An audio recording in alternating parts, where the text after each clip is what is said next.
Pop of the morning, everybody, and welcome to Popcorn Culture. As always, I am your one true host, Jazzy J, joined as usual by my brother, the one true co-host, Buzzy Benjamin B. What's happening, bro?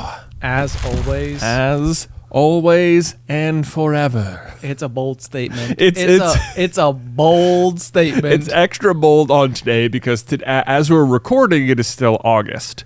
But as the episode will go live, it shall be in September. So it is possible that the Patreon will have reset by the time this is live and that people will have changed their pledges back over to Buzzy B or neither, or they'll stick with Jazzy J. Who's to say? Who's to say? Here's what I'm to say about this is that how is it already September? Dude, it feels like it was just New Year's.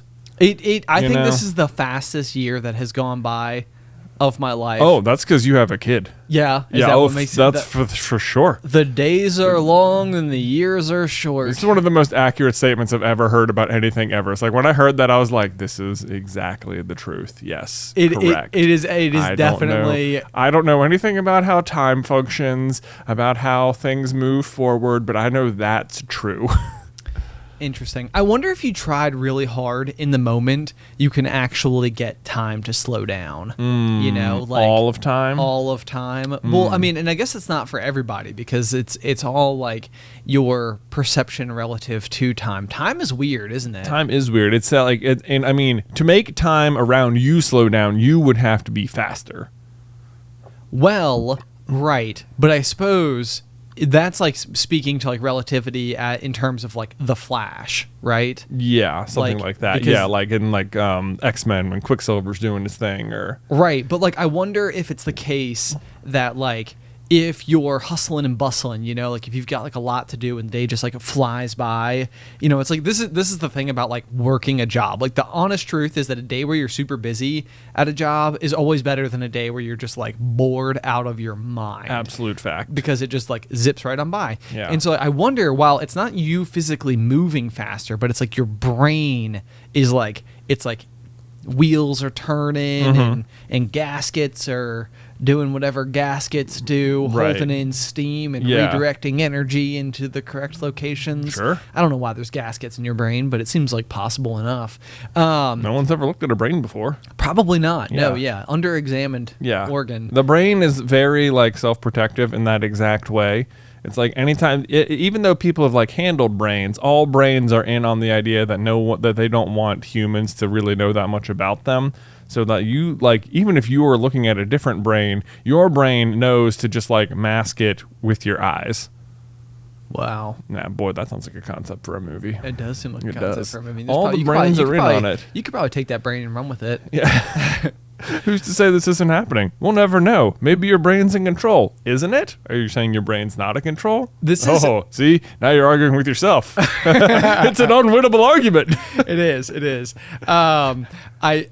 is like the thing for me where I go back so much to myself as like a small child, and like I remember driving around like in the car with Dad and asking him just like how does the radio work, and Dad would just attempt to explain to the best of his ability how like radio waves travel through space and time and they come into your vehicle, right? Whatever, how radios work. And I think that the afterlife for me is basically exactly that. Like I get to go back to Dad's 1996 Isuzu Trooper and basically just get to ask questions about all of existence. And I'm just like driving around Rocky Mount, Virginia being like, how does time work? Do people experience it differently? And it's like, and someone is just literally there who has all the answers, and I can just spend the rest of eternity doing nothing but asking these types of questions. Interesting. Yeah. My perception of it is that like as a human, you don't know the answers to lots of things, but in death, you'll just sort of like all of these things will immediately be known to you. Like it is like you don't have to go learn them. It's just all known. It's all known. Like you just understand how it all works in death. So you just become like omniscient. Like basically, more or less. You don't have any like power to sway anything or anything. It's just like you just know how it all works. Okay. Right. Okay. Yeah. I'm not like opposed to this as it sounds like you're really against it. No, I just think that like there's something so satisfying about finally getting an answer to like a question you've always pondered. And in so many ways I feel like I've reached the state. This is probably why like in my older age I've become so deeply philosophical with all of my questions, is that it's like the internet grants so much ability to just answer questions that you need answering. It's sort of like, hey, how does this work? And someone's like made like a really clever video about it that's like, concise and to the point and has 8 million views. And it's like, oh, okay, that's why we have water towers. Who knew? Right. But now I've reached a stage where it's like you're kind of answering or asking those like harder questions. I'll tell you what's a hard question the internet has not been able to supply me with a satisfactory answer for. If it has to do with straws, I'm going to be furious. It is absolutely nothing to do with straws. Okay. It is basically, is kombucha good for you? Oh, this is an interesting question. Okay, so first of all, this was under my Wick of the Peak. I put kombucha because I've been drinking it a bunch lately. I found it to just sort of be like, in the same way that like when I entered my like mid-20s, like all these breweries popped up and it was just like this chance to explore this whole new world of like beverages and flavors you'd sort of never experienced before. Yeah, absolutely. This is very much like fermenting is involved. Yeah. So this is what, basically I feel like the world of kombucha is like, it's a very unique flavor. There's that like vinegary-ness to it. But good Lord, if you want to go and try and figure out anything to do with this, like good luck. Like, is it good for you? I don't know. Is it alcoholic? Sometimes. Is it a probiotic? We think. Does it have antioxidants? Probably. Like there are no straight answers, and if it's like the kind of thing where like if you want to find an answer about it, you can find somewhere an article that will agree with you about, yes, kombucha does this. But it's like you're reading it and it'll be like, this one seems like, yeah, absolutely, this is great for your gut health, and this one's like, well, actually, we don't know. And it's like, well, then wait. It feels like some people are so in on it that it's like the same way that like rocks give you energy when charged by the moon. It's like it feels like sometimes it falls into that category. Don't they? They do not. But like sometimes it falls into this like it's a hyper healthy drink, and it's like somehow it spans all people, and I can't tell what it is. I'm just enjoying drinking it, and I'm like, I hope it's good for me. Hey, but this is funny because like this is like the popularity of an idea, and like the general perception as to the unknown nature of a given thing. Like I remember, and I'm going to compare it to Aliens, but like I remember as like a kid growing up, this was almost something that you could like scoff at like another person for, which was almost like, they believe in aliens. You know what I'm saying? Yeah. And it was the type of thing where like it seemed so silly, and it was like, like you could put them in the same camp as like a ghost. It's like, these are not things to like, these are not things that are real, I think, is like what my mind had been like taught to believe. And now the older I get, the more that it's almost like if you don't think that there is life out there, then it's like, wow, you really have like a narrow view of things. Yeah. It's like at this point it's like, oh no, aliens absolutely exist. Absolutely. Like maybe they exist in a way in which we cannot possibly ever reach them. Maybe they exist in a way that we can only ever see the light of their civilization from a billion years ago finally reaching us. But at some point, somewhere in the past or future, who knows how time works out there in space? Oh, I know, yeah. They exist. There is something, whether it is a microorganism or fully functioning sentient beings. Right. Like, there's just so much space. We won't know. We probably won't make contact with intelligent beings, but that does not mean that nothing is out there. Right. But so that's like the funny thing about it though, is that it's like you kind of like land, and again, this goes back to like my afterlife situation where like you could, I think even we talked about like sort of the like zodiac signs, like what's your sign, type things. Like I'm a Scorpio and you're Aquarius, of course, which is not a water sign despite the word aqua being in it. Despite the word aqua being in it, and despite like it meaning like the water bearer. Right, yeah. It's like, well, that seems, you're like a cloud. Yeah, right. That's like water meets, the water bearer, clouds, an air sign, obviously. It all comes together. But like, okay, so again, imagine getting to the afterlife and they're like, you didn't realize that the position of the moon absolutely is affecting things about you. Right. It's like did you not even pay attention to the tides? Like there were clear signs. Obviously, the moon's position is playing a role on things.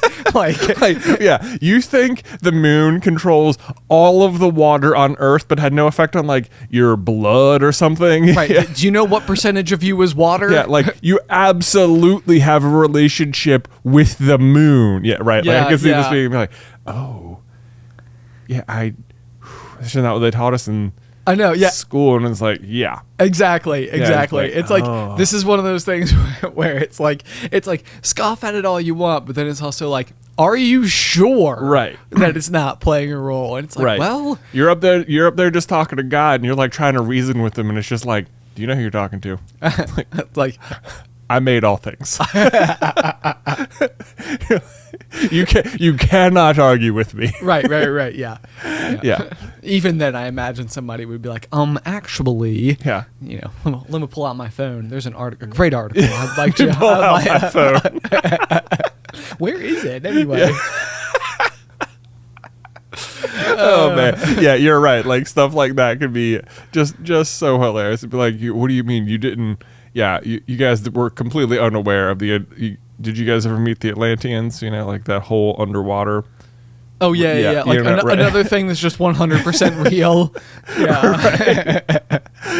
You guys aren't even in control down there. Right. Like you think you know. Yeah. Right. You don't know. Yeah, you guys are so full of it. Okay, this actually reminds me. Have you ever on TikTok, but you're not really on there anymore, once upon a time, maybe it's on YouTube too, there's just this series called like God and Angel. No. And it's basically this exact humor. Okay. And it's like the people are like rallying random, like they're like, it's just these two guys pretending to be, you know, God and an angel looking down at Earth like, yeah, look, they're doing this thing. We didn't think. Do you know why they're doing that? And they're like, it doesn't matter. We put this here for this exact reason. And they're doing this instead. Like, it feels obvious. It feels obvious. But they're like totally broing, you know. Oh, interesting. But it's like, I don't know. It's a very funny series that just sort of, makes fun of why people think things. Yeah, exactly. Well, so anyway, coming back to your kombucha situation though. Kombucha. Yeah, like this is, it's funny because it is almost like diet, like kombucha is like diet, apple cider vinegar in my mind. I don't know if that's even remotely close to like accurate, but like, have you heard any of like the old wives' tales that like apple cider vinegar is this sort of like cure-all? Oh, absolutely. Sorts? Yes. Beth, once upon a time, was on this like, she had discovered the rabbit hole that is the life-changing nature of doing like a shot of apple cider vinegar, you know, once a week or whatever. I don't remember exactly what it was. Right. Just like all these health benefits, all these whatever. And I don't know if she totally like bought into it, but she was just like very interested in trying it. Just like, well, this seems fun. Yeah. And we went on this like month-long goose chase trying to just locate apple cider vinegar. Like for some reason, maybe it was just because it like she was right in the middle of like some popularity swing or something. But every time we went to the grocery store, like it just wasn't there. Interesting. And so finally, like a month later, she finds it at like I think like Walmart or something, and she gets it home and she's like so excited to try it. Like this is gonna be like what an awesome, super healthy thing I can just do. And like she takes like just the shot of it and just like hates it. Oh, like, yeah. Spits it out. Is absolutely like immediately feels terrible. It's aggressively harsh. Yeah. Like and so this was something that like Alice is, I've talked about this before, but like growing up, like a common snack for her family might be to like cut up like a raw potato, pour apple cider vinegar on it, and just like eat that. And so they're like very into like those vinegar based flavors. Mm-hmm. And it's like, so when we first started dating, I remember she was like all about the same thing. Like she's like, oh yeah, like, you know, taking like apple cider vinegar, and she would just like sip it like it was nothing, and it was like this no big deal or whatever. And I remember she was like, yeah, let's take a shot of the apple cider vinegar together. And I was like, okay, like, you know, so same thing as meth. Like I've heard the health benefits, like let's give it a shot. And dude, this thing like scorched my throat so badly that like I couldn't like talk right for like 3 days. Wow. Yeah, it was like and so basically a lot of what I've learned since then is that you're supposed to like dilute it into something else so that you're not taking like straight apple cider vinegar. Yeah, maybe if you're like, you know, some sort of pansy, Ben. Wow, okay. thanks. Wow. Yeah, gotta have some like real grit, you know, in order to take this stuff back, which is fair because I mean it absolutely is intense. But so I feel like what happened was I was like so embarrassed and ashamed that I had like handled this so poorly, and Alice thought it was so funny that basically we became like at odds, and it became this like debate as to whether or not it was something that was beneficial or not beneficial.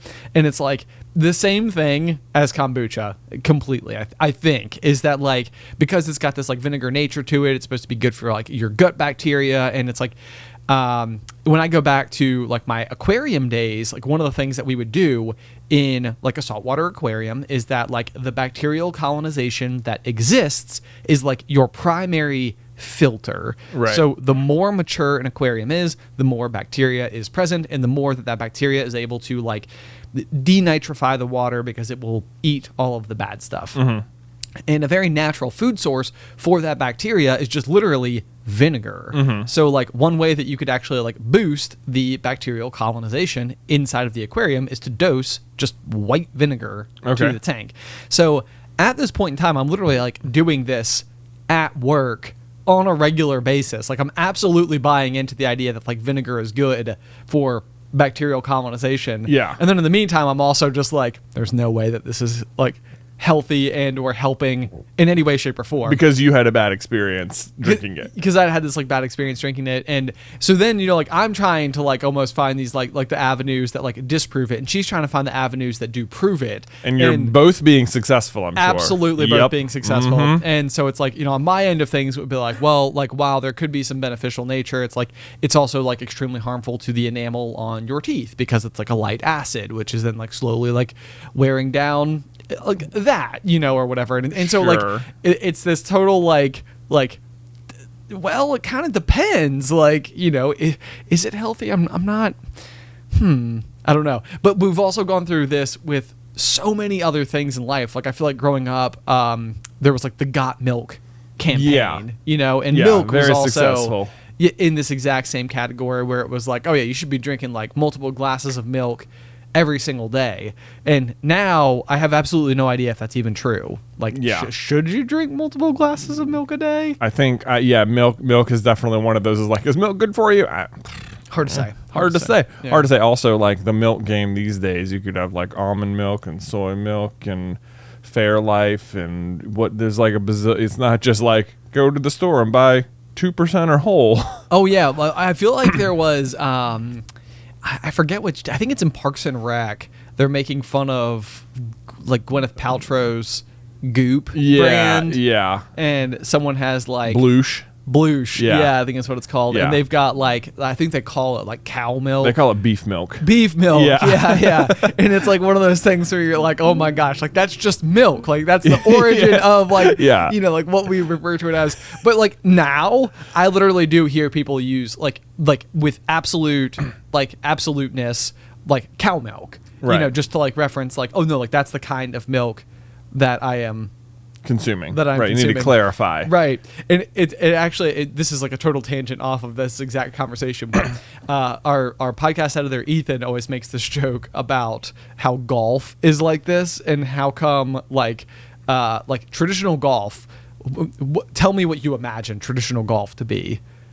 Like you're on a large, well-landscaped area. You're standing at a tee, you've got like a bag of clubs, and you hit the clubs toward the ball towards the hole. Yeah, ball golf. Yeah. Oh, ball golf. Ball golf. Oh, okay. Yeah. Like frisbee golfers over there being like, how come golf gets just like our genericized word? Right. It's ball golf. It's ball. If we have to be frisbee golf, they're ball golf. As if golf is simply the definition for a sport where you move one object to from one distance to another, attempting to do it in the least number of quote unquote strokes. Exactly. Right. Yeah, That's the definition of golf. It has nothing to do with the ball. It's like, maybe you shouldn't have borrowed the word golf to begin with. Yeah. Yeah. Yeah, exactly. So anyway, I just think that that's really funny because I always think, Yeah. isn't that how I refer to it as ball golf? And Right. I'm like, that's amazing. That is, yeah. Gonna go play some ball golf this weekend. Yeah. No, I would still be firmly in camp that golf is ball golf and frisbee golf is frisbee golf. Okay. Yeah. Okay. I like it. Okay. I don't think you need to specify. If you say you're going to play golf this weekend, I don't think you need to specify. No, yeah, I agree. Yeah. I don't think it's necessary, but I think it's fun. Yeah. I think it's fun to clarify. Okay. Yeah. Okay, it's just fun too. Yeah. Yeah. Little extra pizzazz. Yeah. Okay. Yeah. So Great. what, do you drink kombucha? I don't like kombucha. You don't like kombucha? Yeah, although Okay. I'm not sure if it's going back to this apple cider vinegar situation, and maybe I just need to give it a fair shake again. Maybe. But I also just have absolutely no idea, like the actual, like I'm right there with you. It's like I don't know how to feel about kombucha, and I remember it was first introduced to me by fellow GMA member Mike, and I remember that he got really into it, and he was like making his own kombucha. Oh yeah, everyone knows someone who's making their own kombucha. Right, They got their right. SCOBY. They got the Yeah. SCOBY, which is like, you know, like the equivalent of like your starter, Your starter for your bread. sourdough. Yeah. Yeah. But it's just like, you know, you go over and you see what they're making, and it's like this is like this, if I discover this in like my like orange juice in my fridge or something, I would like clean the entire fridge out of fear that I have contaminated it with like, you know, like disease. You know, I would bleach the whole thing, and instead you're doing this on purpose. Right. Yeah. If you see it being made, it probably doesn't look so fantastic. Right. Yeah. Yeah. I mean, I think at its core, it is just fermented tea. At its core, I think that's probably a fair pretty assessment. That's pretty much what it is. But like, it was introduced. That's got to mean something. It was introduced to me, by my wife Beth, and she. I remember getting it and her like just telling me, "Oh yeah, it's like really good drink," but it was like, you know, it kind of comes in like a somewhat over large bottle, like bigger than a can of soda. Sure. You know, but like also bigger than a beer. And it's like, I've never even heard of it. And I remember she I think she, because it's in such a big bottle, it was like, you know, she poured herself a glass and me a glass and then just put the rest back in the fridge. Okay. But it's like, it's also like not such a large bottle. You couldn't just conceivably drink the whole thing. Okay. And I remember being like, okay, we need to only drink small portions of it because too much would be bad. Like the way she served it confused me. Oh, interesting. As well. I And then see. I was just like, oh, are we only supposed to drink a little? And she was confused that I was confused. And I was like, is it alcoholic? She's like, well, no. But like even that, it's like the act of fermenting something is like making it alcoholic. Right. And so it's like, for the most part, I was just doing some research. It seems like kombucha is like less than 0.5% alcoholic, so it doesn't technically have to be categorized as alcoholic. But if you look up, is it alcoholic, you are going to find just nothing but confusion. Okay. You know, it's going to look like, well, it technically does because that's part of fermenting, but it's not alcoholic. But sometimes people want it to be, so then it is.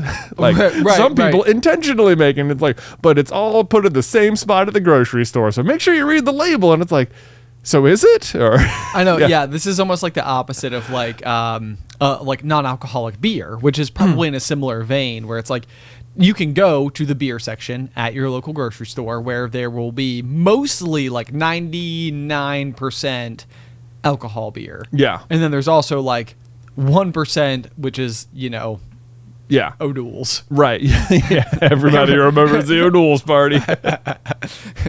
It's one of my favorite jokes because nobody's drunk. Nobody's drunk. Yeah, that's the thing. You could not get drunk off kombucha for what it's worth, for the most part, unless it is like intentionally alcoholic, I guess. I know, but so that's the thing. Yes, I feel like for the most part, this is the opposite, where like kombucha falls into the category of like non-alcoholic. However, it's like 99% non-alcoholic. Right. But like 1% of it is. Right, yeah, Is sort of like the way that I view it. It's you can buy kombucha beer. Like that exists. Right. Yeah. Very confusing drink all around. And then so now anyway, I'm at the point now where I'm just like, yesterday was the store, just bought 2 bottles, and I'm like, yeah, I'm just gonna drink these by myself, all for me. And all in one sitting. Do you feel better? I mean, I don't know if I feel overall like I'm so much healthier right now. But it does feel like a fun option that is, in my mind, healthier than both soda and or beer or any other like alcohol-based beverage that is also like more interesting to experience than like water. I just want you to start pitching it to everybody on the basis of gut bacteria health. Yeah. I just want to walk into conversations that you're having. Yeah. And just hear you be like, it's so good for your gut health. Yeah. Yeah. Do you have time to hear about kefir? Have you had kefir? What's kefir? It's basically like vinegar milk. Oh. It's like yeah. Oh, that sounds just dreadful. It's like it's like drinkable yogurt. No, you know what I mean? No, I don't know what you mean. Yeah. I'm not pleased about this like description at all. drinkable yogurt. Ew. It Yeah. reminds me of the time as a child. You're going to start hearing about kefir. I'm sure that I will. It reminds me of the time as a child. Gut health. No, you didn't. You did not. As a child, I remember going to the fridge, and this never happened. I think that on one occasion, our entire childhood, Mom had buttermilk. I know when it happened. It was in Vermont. Was it in Vermont? Yeah. Okay. You know what? I was picturing this at home, but I guess maybe I was in Vermont instead. But again, we were growing up during the got milk era, and so we drank a ton of milk. Yeah. And I remember going to the fridge and being like, buttermilk, I'm sure it's just the same. And so I just poured myself a tall glass of it, just like completely unhinged. Oh, maybe this were just two different experiences then. Yeah, well, anyway, so I went to take a huge, just like gulp of it, as you do with your tall glass of milk, and I mean, I was just like guffawed at how absolutely horrific. Yeah, same thing. Maybe this. I know this is the same thing happened to us in Vermont at one point. We probably had buttermilk for like pancakes or something. Sure. Yeah, and what a misleading thing! It's like buttermilk pancakes. It's like actually add buttermilk in front of any food, and it's like, oh, that sounds really good. Just don't drink plain buttermilk. Yeah. I think breading. You asked me if I could pour you a glass of milk, so it must have been at a point where you were not like big enough to handle a carton. Sure. Because pouring milk, bit of a learning curve there for sure. It's not a young man's game. Yeah, and I was like, I was also must have been just on the cusp of like, I am big enough to do this. I can do it. Yeah. So I got both of us the just big cups out and opened the fridge, found the milk, thought it was regular milk, poured us both very big cups of it. Which I'm sure ruined someone's breakfast too, because it meant that we used so much of the buttermilk. Exactly. Because it only was like a half gallon or something, and we used a very large portion of it, which of course we both immediately spat out because it was gross, and they were like, "Oh, that's buttermilk." And I was like, I didn't. I honestly, even as a kid, I think even if I had read buttermilk, I'd have been like, "This is gonna be great." I know. I've heard about buttermilk. Right. I would be enticed by it. Yeah. Like, this is gonna be even better. Right. Like drinkable yogurt. Drinkable yogurt. That's kefir. I know. Oh my gosh. Just absolutely terrible. Then the other thing that I have since discovered, and this was taught to me by your wife Beth, which is that basically you can just make your own buttermilk at any point in time by just basically pouring vinegar into milk and giving it like a few minutes to like, I'm gonna say the word, curdle, ferment a little, as it were. I think you're better off we do that, and it's supposed to make like your pancakes fluffier.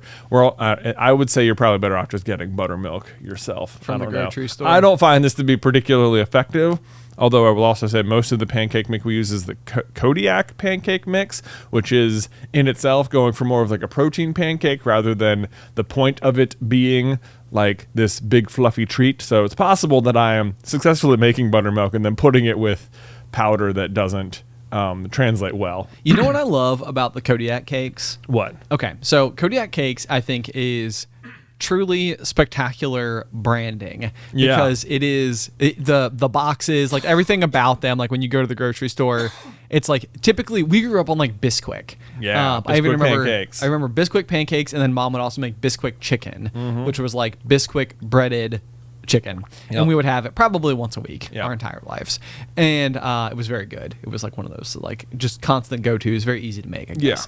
But anyway, so as we have gotten older and like sort of into like our gym routines and stuff, Kodiak Cakes is this brand that is it's like cool pancake mix, it's like, and it does have like that, like, high in protein, thing about it. So it's like you get to like sort of eat pancakes and also feel like you're hitting your protein goals. And, you know, there's like a very like fitnessy, adventure, outdoorsman-ish type of whatever about the whole thing. And one of the things I never knew about Kodiak cakes is that it went on the show Shark Tank. Yeah. And I remember that I was skiing once upon a time, and I literally had Kodiak cakes with me on this trip as like a fun thing to like make it for breakfast that morning or whatever.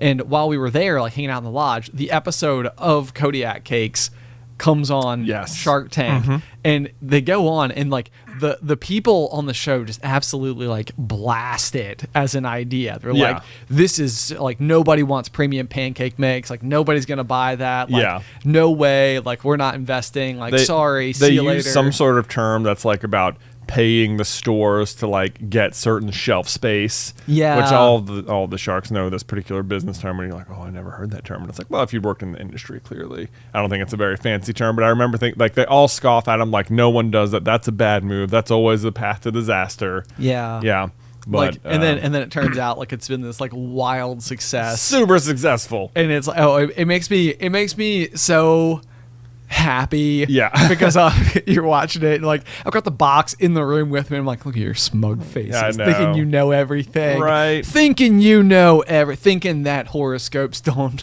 the position of the moon doesn't affect your mood. You're mostly water, man. Roll with the tides, dude. Or skiing, you know, the slopes, whatever it is. Yeah, full circle. Anyway, so that was a long tangent about Kodiak cakes for just like a little bit of a dunk on the sharks from Shark Tank. No, we got it. Kodiak cakes, because we were talking about buttermilk, because we were talking about kefir and kombucha. We're all there. All the stars all there. aligned. Do you know? Okay, so this is. Do you like salt and vinegar chips? No, I don't. Okay, me not neither. One bit. It's like, you know, I'm pretty sure that growing up again as a child in Vermont, that once upon a time Dad bought salt and vinegar chips on the drive home, and I can still smell them. Yeah. Okay. So this is. I remember my salt and vinegar. This is the thing. Is that like as an adult, I enjoy the kombucha. I like North Carolina style barbecue sauce, which is like the vinegar based sauce. Okay. Like I like the kefir, and like it occurs to me that like I probably would like salt and vinegar chips. Oh. You know, like I'm like, but I do remember this one particular day. When we were kids, Dad was doing this adventure race. It was like, I guess it was a adventure triathlon or whatever. So instead of run, bike, swim, it was canoe, run, bike. Yeah. I do remember this day. I remember this. And Mom was driving us up to wherever to, you know, go see Dad finish. And on the drive home, Dad had a bag of salt and vinegar chips. And I remember that was the first time I'd ever had them. And two things happened on this drive home. One, I ate like the whole bag. Did you really? The whole bag. Why? Yeah. Let me tell you, man, at the time I was like, these are just different tasting. Okay. Yeah. And so, but I remember I woke up the next day and my mouth tasted like nothing but mustard. Like, ooh. Yes, it was like the after effect of eating the bag of chips was that like my whole mouth tasted like nothing but mustard. I remember waking up with that feeling and immediately tying it to the salt and vinegar chips. And then I woke up the next day and the next, like 3 full days. That's my what I'm mouth saying. tasted nothing, but I could taste nothing but mustard, which is also like a vinegar based thing, which as an adult, like I love mustard. True. So like, True. It's like, but since that day, like it has occurred to me so many times that like, I bet if I retried it, I would like it. Because, like, I like so many other vinegar-based things. But, like, every single time I think about it, I've picked them up at the store. I have bought a bag before, and then just, I cannot bring myself to even try it. Because I'm so afraid of the mustard flavor in my mouth, which I don't even mind mustard. But, like, I have this, like, weird mental block from this one day when I was, like, 7. Maybe you'll be a trendsetter, and this is what will happen. You will start to be able to you'll be like a shaman for vinegar flavored treats. Yeah, like a vinegar shaman, I think, is probably what we'll call you. And what will happen is you will advise people on how to almost in the same way that people will open up like a bottle of wine and let it breathe. Yeah. You know, or they'll decant it. Mm-hmm. There's things you do, pair it with proper food choices, like a nice red with a nice white fish.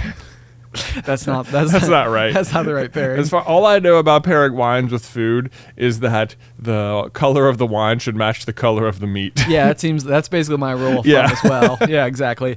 But no, what you'll do is you'll be like, okay, here's what you want to do in order to enjoy the best ballpark hot dog you've ever had in your entire life. The day will be Saturday. What you will do, consume an entire bag of salt and vinegar chips. This will prep your palate, prime your mouth for what is to come. That evening, you're going to want to brush your teeth because your mouth tastes like vinegar. Don't do it. Resist the urge. Don't. The next morning, you will wake up, your mouth will taste like nothing but mustard, which you will then pair with a ketchup hot dog. Boom. Best ballpark Frank you've ever had. You can't even imagine.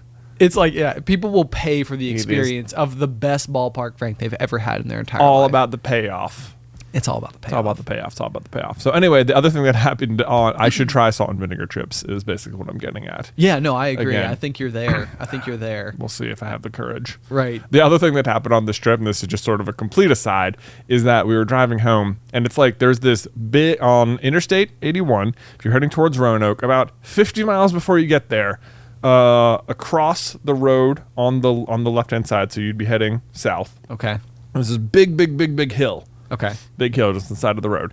And when we're driving past it, as kids, I'm sitting there eating my salt and vinegar chips. Yep. And Dad points out this hill and just like describes it as like, that's what you call a bald hill, kids, or whatever. Okay. And like he was like, the explanation or definition, I guess, for a bald hill would be like a hill that is mostly covered in grass, but that over time will be covered in trees. Okay. That was how he explained it to me.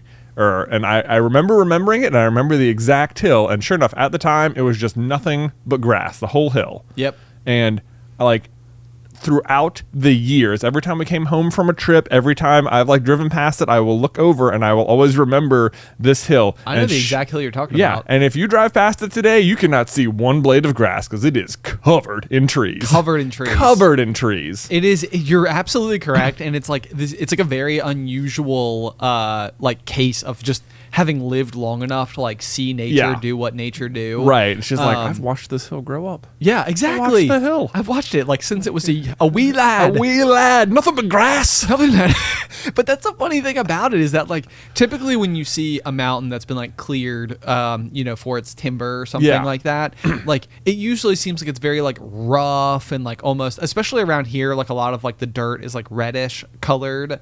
Must be like a lot of like iron or something. And so it's not very pretty. But the thing I always remember about this particular like bald hill growing up is that it was like a very like domed hill and it was just like perfectly green grass growing around it. Mm-hmm. It was kind of like beautiful as if like the Shire could be on the other side of it or something, Yeah, it was this very like different look. It's like if someone was to just like tell a kid to draw a hill, they'd draw like a straight line with a big hump, and it'd be like, that was kind of what it was like. That is kind of what it was like. Yeah, there was something uncanny about it. Yeah. And now I wish we had like a picture of it. I know. I'm like, if only I'd set up a time lapse that day when I was a kid. Till now. I'd be able to show you guys. Picture this. A mound of earth covered in green grass. Now, basically looks like a tree-covered mountain. Tree-covered hill. Now, it's like, what's funny is that, like, but even when I drive past it, I always feel like I have this weird connection with this particular, I'm always like, yeah. And it's also like 50 miles from, like, home, typically. So it's like, it's sort of like once I get to that hill, I'm like, I'm pretty much there. You know, like, it feels like the trip's basically over. I've made it. I love it. And whatever. So anyway, you probably wouldn't notice it now because it just looks like a hill covered in trees. But trust us. I'll know. But trust us. Yeah. It was awesome. It was cool. It's cool to see it slowly be covered in trees. Yeah. The time lapse in my mind, amazing. Absolutely remarkable. Yeah. Just truly something else. Yeah. Anyway, transition. Then we've been talking a lot about drinks on this episode. Yeah. So I have a fun fact about Abe Lincoln for you. Oh, do you? Oh, yeah. And it has to do with drinks? It has to do with Abraham Lincoln's favorite drink. Oh, I have to know what it is. What do you have any guesses? It seems like, let's see here. So I tend to think, like, there's something about reading The Name of the Wind, where like all of the drinks that they order, I imagine come in like wooden cups or cups made of like stone or something like like made out of bone, something like very like maybe like a horn. Everything's very satisfying for some reason, and it's like I imagine like the mead, it's like I would never order mead under ordinary circumstances, but like in the books when someone orders it, it's like, man, that sounds awesome. Yeah. It's like a honey-flavored wine. Honey-flavored wine. What could possibly be better than that? Meadery. We have a meadery here, do we not? We do, somewhere. Yeah. Or like another order is like, pull me up a short beer. And I'm like, oh, what's a short beer? It's like, I would love. It's just like a being like, can I have a small beer, please? Just a small beer to go. Yeah. Would be perfect. Yeah. The word short makes ordering a small beer seem way better. It does. Like, I'll have a short beer. I'll have a short beer. Yeah. And it comes in like a wooden cup. Yeah. It's maybe like just like 8 ounces of like lager. Yeah. And so anyway, this is a long way of circling the drain on Abe Lincoln's favorite beverage. Let's see here. I'm what could it be? Is it an alcoholic beverage? Is it kombucha? It's not kombucha. Wouldn't that be amazing? It would be. He was like the original hipster. He's like, Abe Lincoln, known drinker of the booch.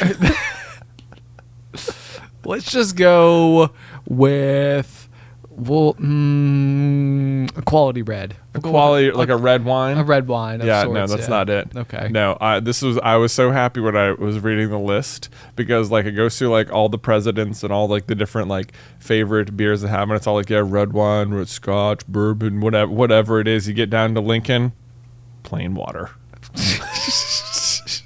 A Graysdale plain mead. Water. A Graysdale mead, as it were. Lincoln, plain water. I love it. Of course. Of course it does. He's so responsible. I know. Exactly. Like, no wonder he was getting so much done. It's like he wakes up in the morning to just a tall glass. He's like, Mary Todd, could you get me a tall glass of water? Probably. She's like, here you go. Room temperature, probably. Yeah, I know. Yeah. Probably, indeed. Just a nice, cool drink of water. Wow. Yeah. I'm like really quite delighted by this. It made me so happy. The way it listed it online too, it wasn't just water, it was plain water. No accoutrement. Do not put a sprig of mint in there. No. A squoze of lime. Yeah, right. Little lemon zest on the top. No, plain water. Lincoln. Boom. It does make it, now I feel like there's a new brand of water out there that is like, it's like so edgy. It reminds me of these. Do you remember in high school people wore like shirts like with like Affliction or something? They were like kind of like dark and bedazzled, and I don't know. They were just like, it was like a style. But I feel like there is a brand of water right now. And I wish I could think of what it's called. Oh, yeah. It's called like Death Water or something. Yeah, exactly. I know exactly what you're talking about. It looks like an energy drink, but it's just a can. It's just canned water. Yeah. Yeah. I imagine that's what Lincoln probably would have had. Just a big old, a really intense looking like skull shaped glass. He just sits down, and I just imagine Lincoln. He even does like that thing where there's like a nonchalance about like somebody who like regularly like is a habitual can drinker, where like there's no festivities or anything about like the opportunity to get to have it. Like for me, like if I'm having like a beer that comes in a can, like I like look at the can as I like pop the top. Yeah.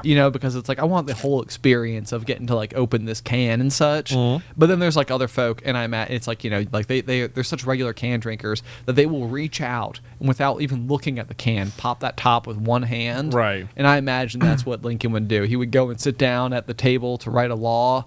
Or to write a law, or for wrestling practice, and just be like, yeah, with his canned water, with this can of death water, which is just regular water. Because I like to think that like all the other presidents, of course, they all had a club, and they were all like, wow, Lincoln over there drinking just plain water, and he's like, yeah, but it's death water.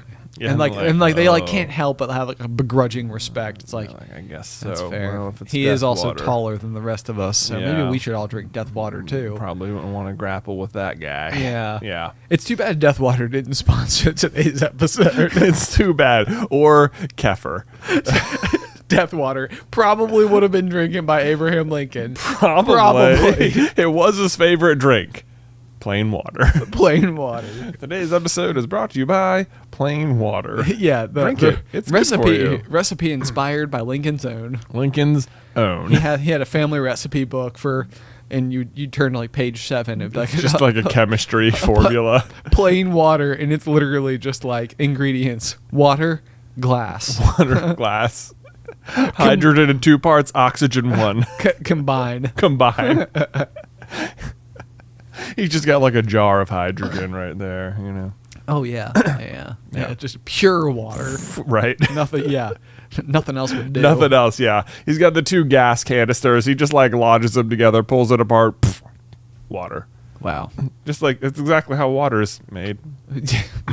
That's how they make it at the water store. That's how they make it at the water store. Exactly. It's like what Mark Watney has to do on Mars.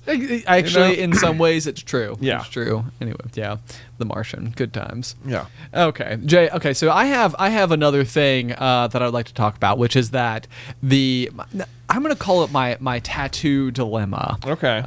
Because I feel like it's just like one of these topics that I just can't get enough of, and yet also have made zero progress on. All right. So I was trying to, was texting Alice about it over the past couple of days, and I was like, I feel like maybe we should start watching like a tattoo based show of some kind, like Ink Masters or something like that. To really like jazz you up. Maybe, or like maybe even just like learn more about like the process and like what leads people to like picking what designs. Right, like is it alcoholic? Is it good for your gut health? Right, yeah. Exactly. I need to just like know more, which is funny because like within our respective industries, like Alice has like Say Yes to the Dress, and for like aquarium keeping, there's a show called Tanked. And I would say that like on the whole, they're both shows that neither of us like have any disrespect towards or anything, but neither of us tend to take either of them very seriously. Sure. And I'm very aware of the fact that I'm like looking to use one of those types of resources as exactly that, like a resource to like learn more about a given thing. Yeah. And Alice is like, well, like on a scale of like 1 to 100, like how serious are you about this? And I was trying so hard to like figure it out because I feel like I've brought it up on so many occasions. There's no doubt. Earlier this year, we had like the April Fool's Day prank where I put like the full sleeve on as like part of the gag. But again, it goes back to like even like No Shave November where I grew up my beard for the first time, where it's like, haha, this is funny, except I'm actually kind of serious about it. And then pretty much just kept my beard ever since. Right. So I'm like, okay, so here's where I'm at.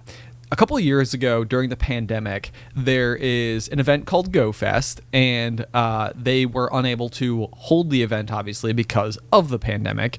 But what they did do is they had this like really cool outdoor concert that you could go to where you would buy a like pod, and basically everything was like super spread out. You would have this like 10 by 10 space where you could like bring like your own chairs and do the whole like in drinks and stuff like that, and then everybody was just like in a massive like field watching, but everybody was also like 25 feet from anybody else.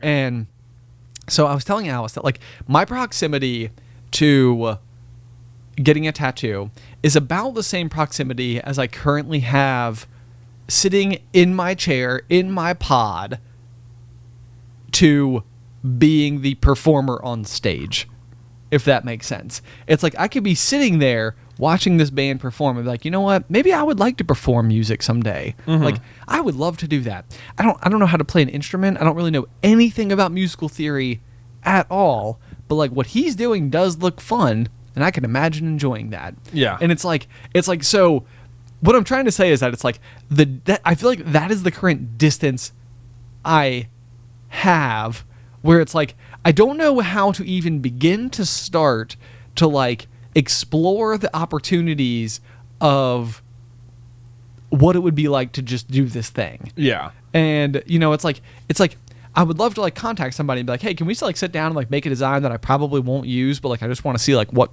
comes of it. You know, like I'll come and like throw like 100 different things at you. You'll turn it into a design. We'll look at it, and then I'll be like, okay, this was good practice. Thank you for your time. See you later. See ya. I'll do it again like 50 more times.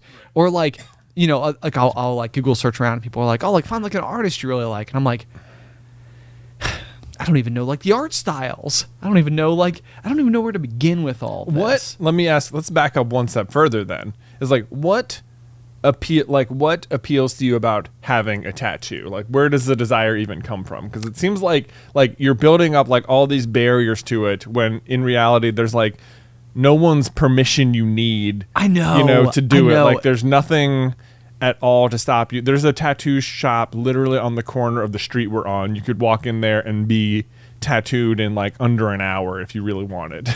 This is once again a circumstance where you and Alice, I think, are just stunningly on the exact same page. Where like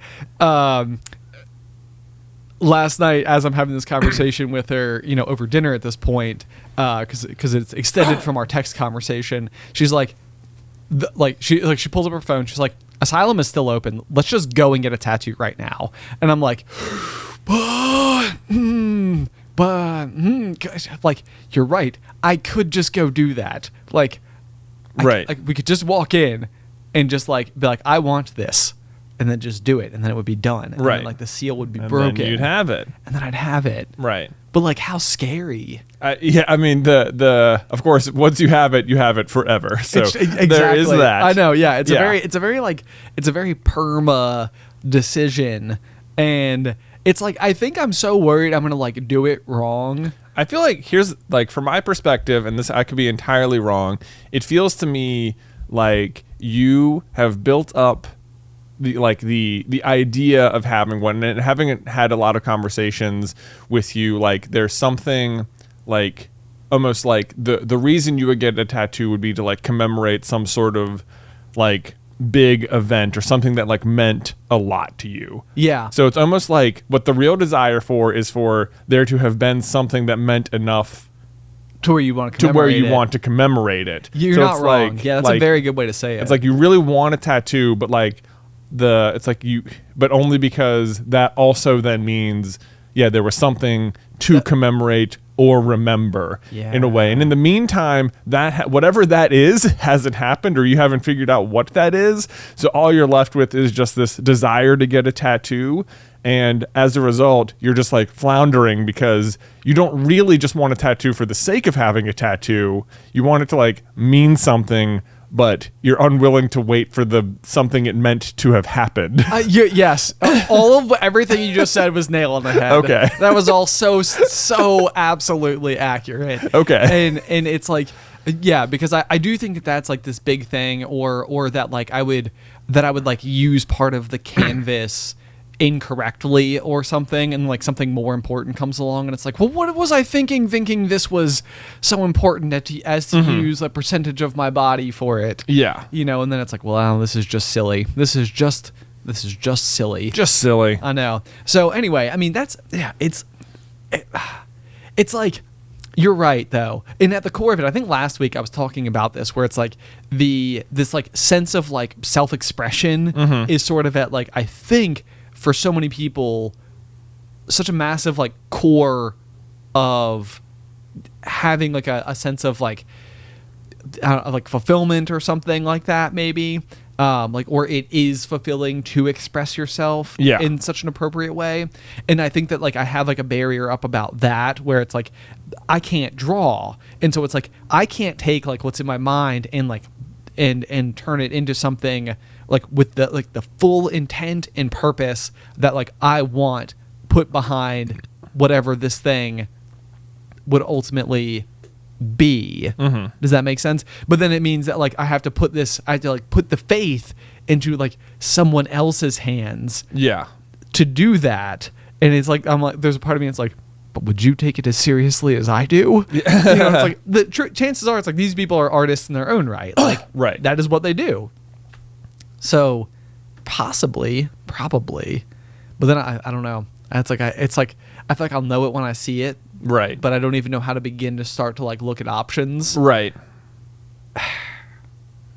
It's like trying to like imagine wallpaper without ever having like opened the book. Yeah. What do I want this to look like? Right, yeah. To be fair, though, I actually have this exact same problem with like writing a book, where it's like I'm like, I would love to have done that someday. I would love to have like been able to like take something like deeply meaningful to me and like turn it into like a narrative. But it's also like I don't know where to start. Yeah, this is. I mean, even when we're just writing Super Carlin Brothers videos, so often like I'll just have like the fringiest outline of an idea for something, and it'll be like, let me just start putting things on the paper, and like the first thing will just be like one sentence, like this is sort of a piece of evidence, and then like the next one will be like this is sort of this, and because of that this is this, and then the next one will be like okay, and then this is also like a light thing, and this is important because of this, and then because of that, and then it's like suddenly it'll be like a page and a half to be like, oh, like all of a sudden like you only had like a few tiny things, but like the more you put down, the more like the beginning like you were just putting bullet points, and suddenly you're putting like full paragraphs. It's true. Yeah, it's true. So often it's like the hurdle to start is the hardest thing. I know. So yeah, I mean like going back to like the tattoo example, like it almost makes me wonder, it's like, should I just do this thing where it's like I'm going to like book the appointment, it's like next May I'm doing it. On May 5th, I will go and it will be done. And then it's like, but now I need to figure it out. Right. I mean, if you like genuinely want a tattoo, which I think I do. You think you do? I think I do. Okay. Piece of self-expression. I'd be excited about that. Okay. That would be cool. That'd be exciting. All right. Okay. But interestingly, I actually feel like there's one last thing that I have written down, and I feel like you touched on it in such a way that I can't not bring it up now. Okay. Because I feel like it's just like a very fascinating approach to a sentiment that I think is very commonly expressed. And that sentiment is everything happens for a reason. Sure. And I think that it's fascinating to me because I know that there are people out there that like very, very, very firmly believe in like this particular philosophy. And then I also think that there are plenty of people out there who sort of are like, life is chaos, everything is random. Right. It's like nothing is like these like interconnected like lines, threads, paths, that you're journeying on. And so for one, there's a question that I would ask you, which is basically like, do you have any like immediate reactions, feelings, anything like that towards the sentiment of everything happens for a reason? It's way easier to look at in hindsight sort of things. It's true. I think the phrase everything happens for a reason it's often a very comforting thing because it makes it feel like bad things are only leading or typically happening because they're leading to good things. Right. And when you say everything happens for a reason, what you're saying is hardships happen because good things will happen. Right. Yes. Rarely is anyone saying like, well, this good thing's happening because things are about to go crap. That's never the sentiment. Everyone when you say it, good thing, everything happens for a reason. What you're saying that reason is typically imagined as a very optimistic, positive outcome. Yes. Yeah. And that's the thing. So basically, like my like very light takeaway from this particular sentiment is that people who do tend to firmly believe in the thought that everything happens for a reason are people who are extremely willing to have takeaways from their life events, basically. And I think that is actually probably where it feels like there is such a huge amount of follow through, is that like you might have a setback, like maybe you didn't get into the college that you wanted to get into or something like that, and it's like, oh my gosh, well, my life is over, right? And then it's like, no, but everything happens for a reason, like there's like whatever. And I think that typically like that's where people are like, okay, like, you know what, you're right, everything does happen for a reason, and now it's like, now I am supposed to be here instead, right? And I feel like I particularly notice it when somebody's plans have been disrupted in a way that affects the trajectory as their will would have dictated it. Yeah, I mean, I think it's an often comforting thought that someone like you're part of a greater plan and someone else is more in control, which makes you like less responsible for the outcomes that have happened. Sure. Yeah. But what's kind of fascinating to me about it, and this kind of goes back to what you were saying about like me getting a tattoo, where it's like you want that life event that is so meaningful, so important, so significant that like it qualifies as being like, tattoo worthy. Yeah. And what I think is kind of fascinating about this particular sentiment is that it's something that I don't know that I have particularly like grabbed onto throughout life. However, I do feel like there are things that had bothered me for a significant portion of my life that like expired as other good things happened. Mm-hmm. So like you could take something like the success of Super Carlin Brothers and getting to like do this with you, or meeting Alice, or having like met Alice, leading to our wedding, which led to having Addison. And it's like these are now things that I am so unwilling to let go of that it means that I now need to look back on the forks in the path where not getting into like my first choice of college, for example, is now something where it's like, yeah, but that was necessary. Like it's like, and this is exactly what you're saying too. Like hindsight makes everything seem like a lot clearer. Yeah. Because now it's like, now that good thing has happened that you are so unwilling to like let go of, that now everything else that like led you here, it's like, well, now all those things had to happen too. Exactly. It's like, yeah, now you're married and have a kid, and like you wouldn't give up those things for anything in the world ever. Right. But like everything that led you to that point was difficult and not things you necessarily would have chosen in, like you didn't know you would have chosen, right, without being able to see the final outcome. Exactly. Yeah. Exactly. Yeah. It's like you could even look back on like bad relationships in high school or college or something like that, and think about them as like these things that like, like left like a permanent mark on like who you were. But like now when I look back on those things, I look at them as like, oh man, what an opportunity for me to grow. Right. Yeah. It's like, I learned so much of that. And because of this experience, even though I hated it in the moment, I now view the world this way. Yes. And Yeah. Right. I think that this particular piece of reflection is something that I'm trying to like grip onto a little bit, because I think now as Addison is, she's coming up on about a year old. She's like 10 months currently as I'm talking. It's like, and you with your boys, of course, as well. It's like at some point in time, there are going to be like those inevitable hardships. Yeah. Like the things that go awry. Yeah. And it's like, but they're all pieces of the puzzle of their life. Mm-hmm. Like eventually, like it will never be fun to like watch those hardships happen. Right. But like, it's also like, but they're also all shaping them. Right. In a way that will ultimately, eventually be a good thing. Yes. I agree with you. There you go. Yeah. That's my final takeaway. Okay. So what I had written down is life is a waiting game where once something qualifies as good enough, everything that led you to that moment was worth it. Right. Yeah. Sounds pretty good. Yeah. We're all destined for happy endings. Exactly. Yay. Go life. Woo. Anyway, guys, as ever, thank you so much for tuning into this week's episode of The Pop. If you have any feedback for us, you can send it on over to popcornculturepod@gmail.com. Or if you would be interested in supporting us on Patreon, we have a lot of really cool perks. Like each week after each episode, Jay and I record an additional 15 to 20 minutes that we call After the Final Pop, where Jay and I just kind of delve into a topic that we either didn't get into in the main episode, or it's maybe just like an expansion on a topic that we did discuss in the main episode. And there's an entire backlog of those episodes. If you would like to check them out, that is at patreon.com/popcornculture and is the $5 tier. Otherwise, until next time. Pop.